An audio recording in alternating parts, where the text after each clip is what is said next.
Olá, bom dia para você, seja bem-vindo a essa edição. Começa esse jornal, é claro, agradecendo a sua presença. Muito bom começar o dia na sua companhia. Vamos iniciar essa quinta-feira olhando para tudo que vai ser assunto hoje, para você ficar por dentro dos temas que movem o Brasil e o mundo nesse 29 de fevereiro, último dia do mês de fevereiro, afinal estamos em ano bissexto. Vamos de destaques. Prazo de entrega do informe de rendimento do Imposto de Renda 2024 termina hoje. Imagens indicam que chuvas no Acre podem ter movido o bairro brasileiro para território da Bolívia.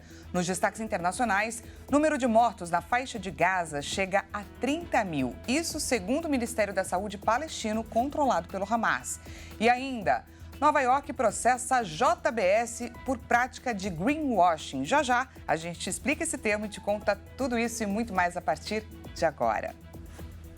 Termina hoje, gente, o prazo da entrega do informe de rendimento do Imposto de Renda 2024. A entrega das declarações começa no dia 15 de março e vai até o dia 31 de maio. Pois é, está chegando a hora de acertar as contas com o Leão. Vamos ver. Os funcionários e prestadores de serviço que não receberam o informe de rendimento devem procurar a área de recursos humanos ou o gerente da instituição financeira. Segundo a Receita, o empregador que deixar de fornecer o comprovante dentro do prazo ou enviá-lo com erros fica sujeito ao pagamento de multa. O documento é essencial para o preenchimento da Declaração de Imposto de Renda Pessoa Física 2024, com as informações sobre o total dos rendimentos obtidos pelo trabalhador no ano passado e o imposto de renda retido na fonte do mesmo período. No caso dos bancos, o informe de rendimentos dos clientes traz dados sobre aplicações financeiras e saldo em conta. Operadoras de planos de saúde e instituições de ensino também devem fornecer as notas de valores recebidos de contribuintes, nesse caso, para fins de dedução do imposto. Os documentos permitem que a Receita Federal cruze informações e verifique se o contribuinte preencheu os dados com erros ou se sonegou impostos. Neles constam os valores recebidos pela pessoa física, todos os impostos pagos durante o ano e as contribuições feitas ao INSS. As chuvas no Acre podem ter movido um bairro brasileiro para o território da Bolívia.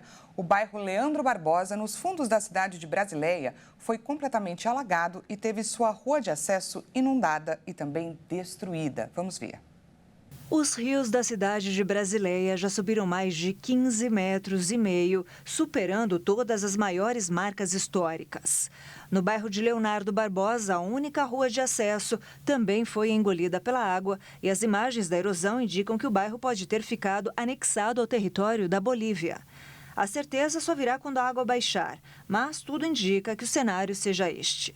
As 186 pessoas da comunidade indígena dos Jambinawa tiveram que deixar suas casas e foram acolhidas em um abrigo municipal. O local onde eles viviam é uma das fronteiras terrestres do Brasil com a Bolívia. São 16 abrigos da cidade para acolher ao todo 319 famílias. Outras 3.128 famílias tiveram que deixar suas casas e ir para outros locais, como casas de parentes. Há apenas 2 bairros com energia, depois de um desligamento preventivo para evitar choques e explosões. A concessionária decidiu desligar a rede quando a placa de energia ficou a menos de 50 centímetros do nível da água. Já isolada por via terrestre, a cidade teve 32 pontes destruídas pelas cheias. 6 comunidades estão completamente isoladas. Ao todo, 15 prédios públicos estão inundados. Em participação na CARICOM, cúpula da Comunidade do Caribe, o presidente Lula disse que é preciso agir com rapidez no Haiti. O país enfrenta uma crise humanitária crônica agravada pelo terror de gangues que controlam partes inteiras de seu território. No encontro foram anunciados acordos políticos relacionados ao país dominado pela violência. No Haiti, precisamos agir com rapidez para aliviar o sofrimento de uma população dilacerada pela tragédia. O Haiti, o país mais pobre da região, enfrenta uma crise humanitária crônica, agravada pelo terror de gangues que controlam porções inteiras de seu território e por protestos nos últimos dias exigindo a saída do primeiro-ministro Ariel Henry. O premier de Antigua e Barbuda, Gaston Browne, disse mais cedo que Henry aceitou compartilhar o poder com a oposição como parte de um acordo que abre caminho para as eleições dentro de um ano. Henry governa o Haiti desde a morte do presidente Jovenel Moïse, em 7 de junho de 2021. Em viagem a Georgetown, o presidente Lula se reúne com o presidente da Guiana, Irfan Ali, hoje para discutir o conflito com a Venezuela. No encontro, eles devem conversar sobre a crise pelo território de Essequibo, disputado pelos dois países. O impasse pelo domínio do território de Essequibo se agravou depois que a Venezuela celebrou, no dia 3 de dezembro do ano passado, um referendo no qual mais de 95% dos participantes aprovaram a criação de uma província em Essequibo, um território que representa 2/3 da Guiana. O ditador venezuelano Nicolás Maduro decidiu dar nacionalidade venezuelana aos 125 mil habitantes da zona em disputa e também anunciou a concessão de licenças para extrair petróleo por lá. O governo brasileiro conseguiu que as duas nações sentassem à mesa e iniciassem então um diálogo. Bom, e o governo Lula voltou atrás na ideia inicial de enquadrar motoristas de aplicativo em 3 categorias profissionais e vai enviar ao Congresso o projeto de lei que reconhece esses trabalhadores como autônomos, mas, ao mesmo tempo, vai oferecer uma garantia, como a remuneração de ao menos um salário mínimo. Minuta elaborada pelo Ministério do Trabalho e Emprego, apresentada aqui ao Palácio do Planalto, ocorrerá uma contribuição ao Instituto Nacional do Seguro Social, INSS, de 7,5% sobre o salário recebido, pagamento de hora de trabalho no valor de R$ 32,09 e também remuneração de ao menos o salário mínimo, hoje em R$ 1.412. No caso das empresas, o documento também prevê uma contribuição de 20% sobre a remuneração mínima do profissional, que irá ali corresponder a 25% da renda bruta. Um outro detalhe importante também trazido ali, contido nesse documento, é que a hora mínima começará a ser cobrada a partir do momento em que o profissional aceitar a viagem, ou seja, pela hora trabalhada e não pela hora logada no aplicativo, como defendia a categoria. Assim, então, os R$ 32,09 correspondem a R$ 8,02 de retribuição pelos serviços prestados e R$ 24,07 como ressarcimento dos custos do profissional. Ainda o Palácio do Planalto também tem aí nessa minuta do projeto de lei que diz o seguinte, que este tipo de atividade profissional será regido pela nova lei desde que o serviço seja prestado com plena liberdade para decidir sobre dias, horários e períodos em que o motorista estará conectado ao aplicativo. No entanto, tem um detalhe, há limite de horas de trabalho de até 12 horas por dia, o que, segundo o projeto, tem o objetivo de garantir a segurança e também a saúde do trabalhador e deste usuário aí do serviço. Também haverá representação dos trabalhadores por entidade sindical da categoria profissional, motorista de aplicativo de veículo de 4 rodas. Já as empresas intermediárias serão representadas aí por entidade sindical da categoria econômica específica. Tem um outro ponto também que é justamente se aprovada pelos congressistas, essa proposta de lei criará uma nova categoria profissional, a de trabalhador autônomo, ou seja, ali pela plataforma, o que vai ao encontro de decisões judiciais do Supremo Tribunal Federal, que enquadra justamente essa categoria como autônoma. A ideia do governo é que essa lei entre em vigor 90 dias após ser aprovada pelo Legislativo. Agora são 8h40 pelo horário de Brasília. Não sei se você já tomou seu cafezinho ou ainda vai tomar, se você é daqueles que tomam um clássico pingado ou se prefere despertar com uma bela caneca de café. Veja bem que eu não falei nem xícara, afinal algumas pessoas já enchem logo o copo. Brincadeirinhas à parte, não é de hoje que existe uma polêmica em torno dessa bebida que, segundo o levantamento, chega a ser a segunda mais consumida no mundo, perde apenas para a água. Há décadas atrás se dizia que tomar café era ruim para a saúde. Mas o tempo passou e trouxe uma bela reviravolta. Vários estudos apontam que ele pode prolongar a vida e mais, ajudar a reduzir o risco de doenças crônicas. Pois estamos aqui frente a frente para conferir juntos uma descoberta recente que, na minha opinião, uma das mais impressionantes. Consumidores de café são menos propensos a desenvolver diabetes do tipo 2.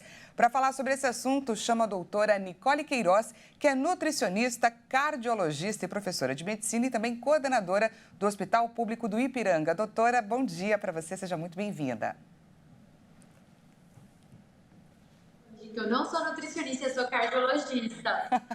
Perfeito, doutora, cardiologista e também professora. Obrigada pela sua disponibilidade. Eu agradeço, para dizer que é muito importante a atenção na nutricionista. Mas nós, cardiologistas, somos apaixonados apaixonados pelo café. Ah, é bom já saber que começamos de um ponto em comum essa entrevista. Doutora, pessoas que tomam de 3 a 4 xícaras de café por dia têm um risco 25% menor de desenvolver diabetes do tipo 2 em comparação com as pessoas que tomam pouco ou nenhum café. É verdade essa notícia? Qual é a relação? Explica pra gente, por favor. Na verdade, no ano passado, foi um estudo bem grande, mostrando uma redução do diabetes. Veja, a gente observou a perda de peso. Ele é um alimento termogênico. Então, quando eu falo nós, cardiologistas, gostamos muito dele, nós vamos falar de termogênico, mas nós vamos falar também de polifenol, que é uma substância antioxidante. Ele vai auxiliar na perda de peso e na proteção das inflamações dos doentes crônicos, como hipertensos e diabéticos. Quando a gente diminui o peso do paciente, vai ter uma diminuição da resistência à insulina. Com isso, a gente consegue controlar o nível de glicose, de açúcar no sangue. Doutora, eu vou trazer agora uma polêmica. Por outro lado, doutor, existem outros estudos que apontam para um risco maior, por exemplo, de se desenvolver câncer de estômago, com a ingestão de mais de 3 xícaras de café por dia, ao passo que outros também falam sobre o consumo do café, que diminui o risco de desenvolver o câncer de esôfago. Então, eu te pergunto, existe uma quantidade ideal ou um perfil de pessoas que não podem ou não devem tomar café? Na verdade, assim, foi um estudo bem confuso, conflitante, porque em alguns momentos trazia fator de proteção para câncer de próstata, por exemplo. O que eu consigo compreender, usando dados clínicos, do excesso de café para pessoas que têm problemas de estômago, como gastrite, refluxo, onde a proteção da mucosa não é eficiente, pode trazer malefício a médio e longo prazo. Mas a gente não tem nem a quantidade que pode ser maléfica, um pouco benéfica. O café tem impacto até na pressão arterial. A gente sabe que ele não aumenta de forma patológica. Então, até então, não teve nenhum dado que vai te falar, ele não toma, que é perigoso. E aquela história, né, doutora? Até a água, por exemplo, em excesso pode fazer mal. Doutora, bebedores de café de longa data, me refiro àqueles que são profissionais mesmo. Eles atestam que quando não tomam, ficam com dor de cabeça, o que traz aí uma ideia de dependência da substância. Gostaria que a senhora falasse para a gente sobre essa relação de abstinência. A gente pode usar esse termo? Deve. A cafeína, como a gente começou falando, que ela é um termogênico e é um recurso super usado pelo pessoal do esporte, por exemplo. Ou por nós médicos também, cansados, tomamos café. A gente vê que a cafeína acabou ficando cada vez mais com energéticos que vêm de posto de gasolina. Então, você observa que quanto maior é a quantidade de cafeína, mais ligado você fica. Sendo assim, quanto mais eu preciso, mais só que o cérebro vai se adaptando, vai chegar um momento em que ele vai precisar de mais. Se você tira de forma abrupta, vai causar dor de cabeça, tremor, mal-estar, boca seca, igualzinho a abstinência de nicotina, por exemplo, de cigarro. Tá certo, doutora. Para finalizar, a senhora já falou pra gente que gosta de um cafezinho. Gostaria então só de tirar a prova. Quantos cafezinhos a senhora toma por dia? Posso falar a verdade? Verdade, aqui estamos só dizendo a verdade. 4. Fico nessa média aí também, doutora. Conversamos com a doutora Nicole Queiroz, que é cardiologista. Muito obrigada, doutora, por esse bate-papo. Eu que agradeço a oportunidade e fico sempre à disposição. Até mais, doutora. E veja a seguir, número de mortos na faixa de Gaza chega a 30 mil, isso segundo o Ministério da Saúde palestino, que é controlado pelo Hamas. E ainda, Nova York processa JBS pela prática de greenwashing. A gente volta já já e já explica o que está por trás desse termo. Não perca!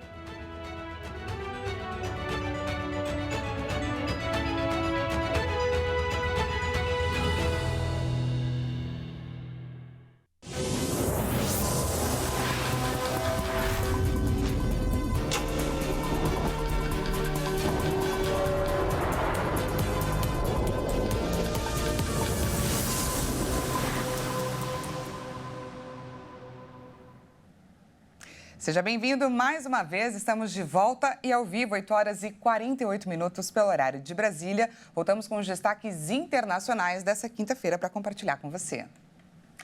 O número de mortos na faixa de Gaza chegou a 30 mil, segundo o Ministério da Saúde palestino. O órgão, que é controlado pelo Hamas, pontua que 70% das vítimas são mulheres e crianças. A faixa de Gaza enfrenta uma crise humanitária sem precedentes, com registro de mais de 30 mil mortes desde o início do conflito entre Israel e Hamas em 2023. De acordo com o Ministério da Saúde palestino, controlado pelo grupo extremista, a intensificação dos bombardeios e campanhas terrestres israelenses resultou no deslocamento da maioria da população da faixa de Gaza, no movimento inicialmente do norte para o sul. Apesar da pressão internacional para encerrar o conflito, os Estados Unidos, principal aliado de Israel, mantém seu apoio à campanha israelense em Gaza. Embora os Estados Unidos tenham proposto um cessar-fogo temporário na ONU, vetaram apelos para uma interrupção imediata do conflito. A cidade de Rafah, no sul de Gaza, enfrenta uma grande apreensão devido à expectativa de uma nova ofensiva israelense, enquanto mais de 1 milhão de pessoas na região vivem uma crise humanitária jamais vista. A previsão é de um aumento significativo no sofrimento, caso nada se faça. O Ministério da Saúde de Gaza não faz distinção entre civis e combatentes, mas afirma que cerca de 70% das vítimas são mulheres e crianças. Por sua vez, Israel estima que cerca de 10 mil combatentes do Hamas foram mortos desde o início da guerra em 7 de outubro, quando Hamas atacou Israel, resultando na morte de mais de 1.200 pessoas e no sequestro de mais de 250 feitos reféns em Gaza. O presidente americano Joe Biden foi submetido a exames de rotina que comprovaram que o mandatário de 81 anos está apto para cumprir suas funções. Em ano de eleição, o check-up geral também funciona para afastar qualquer provocação em meio à disputa pela Casa Branca.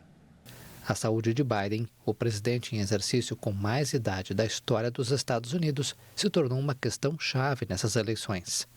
O esperado exame no Hospital Militar Walter Reed, nos arredores de Washington, foi realizado poucas semanas depois de um procurador especial descrever o chefe da Casa Branca em um relatório como um idoso com memória ruim.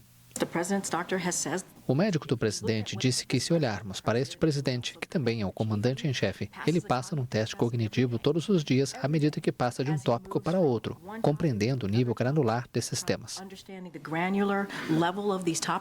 Biden é acometido por uma série de problemas físicos menores, como rigidez ao caminhar devido ao desgaste de sua coluna vertebral, mas não houve mudanças significativas nisso em relação ao ano passado, segundo o informe.